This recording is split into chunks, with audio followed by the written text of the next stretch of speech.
What's up, guys? Ian here with another episode of Google Sheet Tutorials.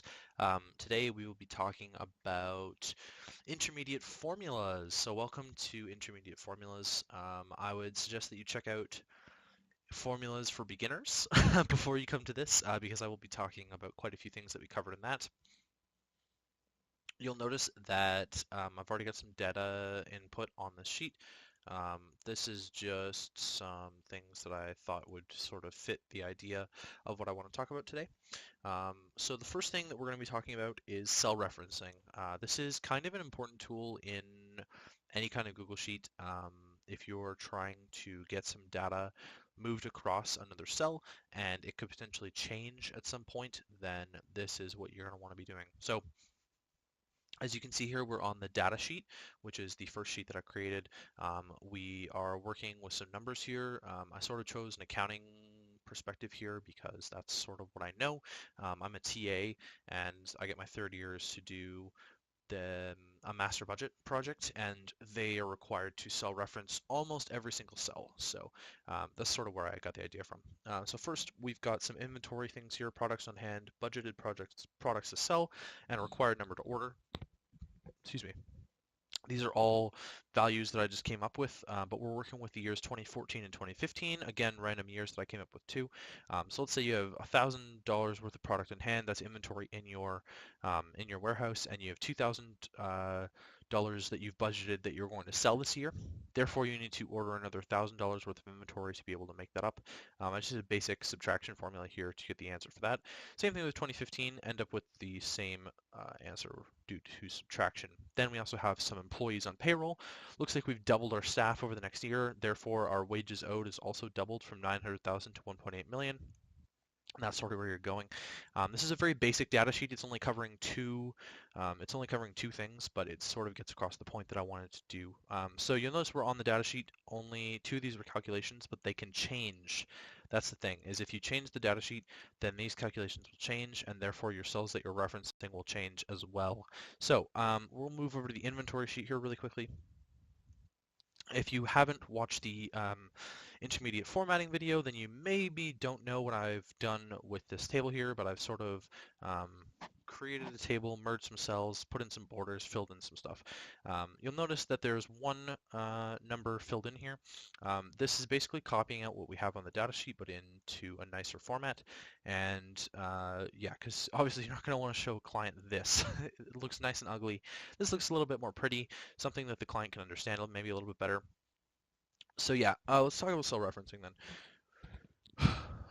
Cell referencing and sheet referencing, sorry, I should say. So we've got the cell reference over here. This is referencing two of these cells to create this formula. That's pretty much what cell referencing is. You could do the same thing, let's say C4. All you'd have to do is equals C4 over here, and then bam, you've cell referenced. If you change this value for some reason, then it'll change over here. Actually, maybe a better example is C3, and then we can just change this to 2500. And it'll change over here. That's what cell referencing is. We'll go back to 2000 for the purposes of this though. So that's what cell referencing is, and now we'll get into sheet referencing. So you'll notice again that there's one number on here. I have not manually input that. I've actually sheet referenced it. And you'll notice here this is data exclamation mark C2. So what you're going to want to do, and we'll do this by doing the 2015 one, is find the cell that you're looking to grab. So products on hand for 2015, we go back to the data sheet. It is D2. D2 is the cell that you're looking to reference here, and it's on the data sheet. So we'll go over to inventory, we'll do equals data. It's suggested this, but that's not the correct suggestion anymore. You want to do exclamation mark, data exclamation mark, so that it knows that it's pulling from the data sheet, and then you want to type in the cell from that sheet over there, and it should. Hello? Sorry, it's actually D2. It was correct. It's D2. Data D2, and it pulls over the 2000. We can do the same thing for budgeted products to sell. Should just be C2 through 4. Data C3 equals data C4. You could also do another calculation for this, but it's going to end up in the same way. And then this will be data D3 equals data D4. So you notice we've just cell referenced it all over. Didn't have to do any manual applications here. This is useful, especially in budgeting. But again, I keep going back to this whole draft league thing that I'm in. There's a lot of useful ways to cell reference between a roster and a team page for that. Really, cell referencing and sheet referencing is useful for sort of anything that you're going to want to do. I do have payroll opening here. This one's a little bit shorter, but it's the same sort of idea. You're just going to want to reference these. So it's C67, D67. So data C6, data C7, data, whoops, data D6. Never forget to put the equals sign, otherwise it won't recognize that it's a formula. Data D7. Oh, it's actually just filled it in for me.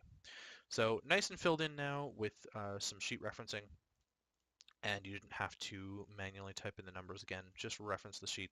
So now if one of these numbers was to change, so let's say the wages owed actually was 500,000, then you go back to payroll and it's actually changed to 500,000 because it's a reference from that sheet. Right, so I did want to cover average tables as well. This is sort of something that's kind of neat. It's not really that different. It just sort of builds on what we talked about with averages in formulas for beginners. So we'll just quickly touch on this. I've built something that I think is kind of fun. Just going over homes and what sort of like population demographics basically. So we've got homes in large cities, homes in small cities, and homes in towns for Washington, Oregon, and California, which are the coastal states all along the Pacific coast. So we've got a total West Coast average there. I'm just going to make up some numbers because I'm Canadian and I don't know what any of these actually are. But we'll do, let's say homes in large cities. Let's say there's, I don't know, 15 million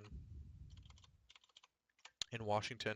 Let's say there's, actually forgot to, there we go. In small cities, let's say there's 8 million. And in towns, let's say there's 2 million. So you notice that it's been averaging out because I set it to average these three cells and come up with an average based on that. The West Coast average is not going to have anything yet because these two don't have any formula, any values in them. So in Oregon, it's a bit smaller of a state than Washington, I believe. So there's 10 million. That might be billion. 1, 2, 3, 1, 2, 3. Yeah, it was billion. Sorry, it was 100 million. Homes in small cities, let's say there's 6 and 1.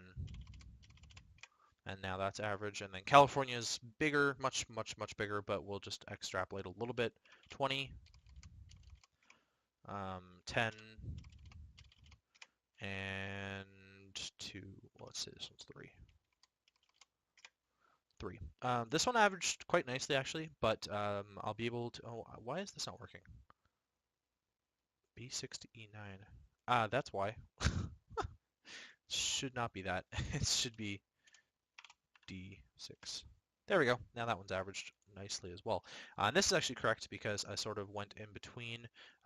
Washington was the middle, California was the end, so it should equal to the Washington one in this case. This is kind of cool with the average table. So we sort of set up 3 averages for ourselves for each state and then an average for the total.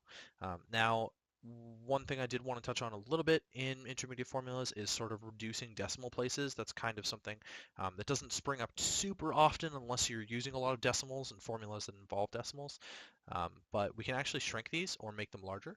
So we can increase the decimal places even further. It's just going to go like wild right now. Or you can decrease them just by clicking on these buttons. I believe you can also do this in Tools, Data.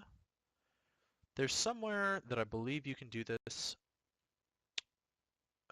You might not be able to. I thought I remembered somewhere where you could do it without having this bar open, but for the most part, that's what you're going to want to do is just sort of reduce the decimals, and obviously you can increase the decimals, reduce the decimals. Now it looks a little bit nicer. What I'm actually going to do is turn these into a better number. Percent. Yeah, so if percent, okay, no, that's even uglier. Just go back real quick. Uh, sorry about that. Number, there we go.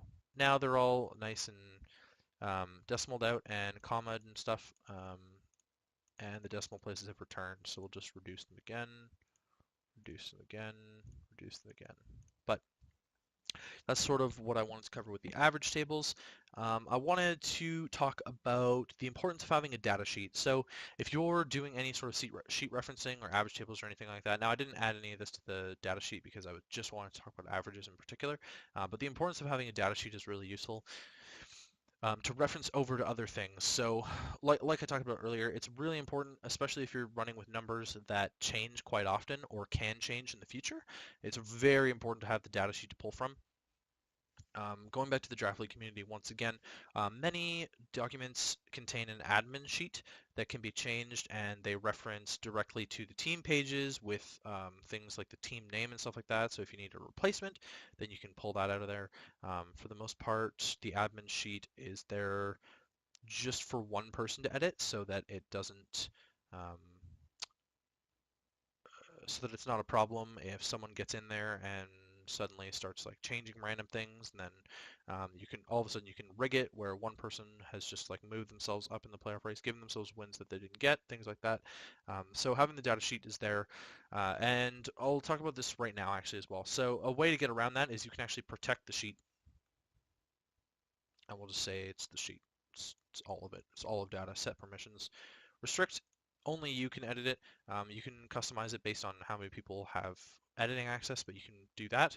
And now nobody else except for me can edit this, and I can tell that by the lock. They can also tell that by the lock. And yeah, so that's kind of how you want to work around data sheets. It's always useful to have a lock on the data sheet, especially if you're the person who's changing things in here. Very useful in a business environment as well, because if you are trying to keep your data safe, and you have like a reckless employee who's just going off and doing random things now, then that's not really that cool now, is it? Why did it do that now? Okay, not sure why I did that. That was my mistake. Yeah, so that's pretty much what I want to talk about there. And then the last thing I want to cover in this episode is about formula sorting. So I actually pulled this directly out of my own league, the NCL. I pulled this kill leaderboard right out of there. So I've built this myself. You can see it's got the rank, the team, the Pokemon name, direct passive kills, direct passive deaths, and their total differential, which is the plus minus. Oh yeah, if you ever want to write a plus or a minus, you just need to put a little apostrophe ahead of it. Otherwise, if you just put plus, then it's going to think that it's a formula. But if you put the apostrophe, l'apostrophe in front of it, then it'll show up as just a plus in the cell. So that's just a little bit useful information. Now, I've already sorted this. This is already completely sorted, so we're going to have to change a few of these things around. Let's say Serena has 5 kills now. And you can see I have a formula set up here so that when I change that, it actually changed the total kills to 5 because I'm summing here and then I'm summing over here to actually get to a total that's also another formula. So if I change Serena to 5, it changes it here and here now. And then we'll reduce you maybe by giving you a few extra deaths. Let's say 6, and we'll change Jirachi maybe to 8 with maybe like 3 deaths, not 36, 3 deaths. I don't know how it would even die passively that many times. But now you can see that we've got some formulas sorted, some formulas, and I want to go over some sorting with formulas.